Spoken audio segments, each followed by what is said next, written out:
திருச்செந்தூர் கோயில் யானை தெய்வானை 3 நாட்களுக்கு பிறகு இன்று இயல்பு நிலைக்கு திரும்பியுள்ளது.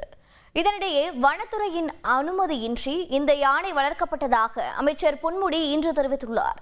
தகவல்களை விவரிக்கிறார் செய்தியாளர் ராமசுந்தரம்.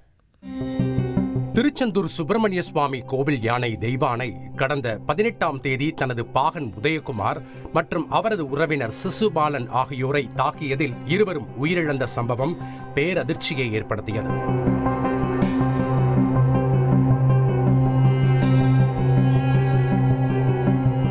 இந்த சம்பவத்திற்கு பிறகு கண்ணீருடன் சோகத்துடன் காணப்பட்ட தெய்வானை சரியாக உணவு சாப்பிடவும் மறுத்தது.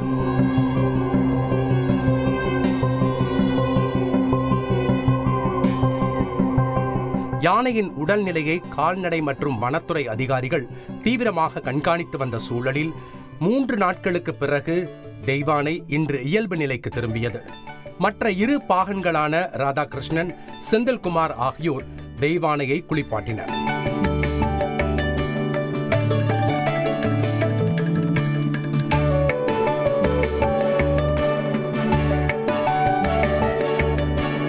தொடர்ந்து நவதானிய உணவை பாகன் வழங்க தெய்வானை வழக்கம் போல் சாப்பிடத் தொடங்கியது.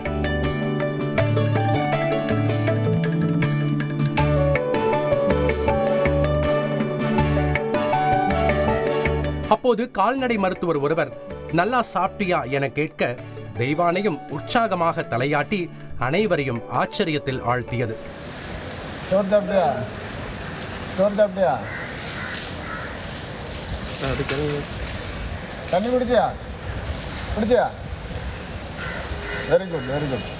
இதனிடையே திருச்செந்தூர் கோயில் யானை வனத்துறை அனுமதியின்றி கோயிலில் வைத்து பராமரிக்கப்பட்டு வருவதாக அமைச்சர் பொன்முடி தெரிவித்துள்ளார்.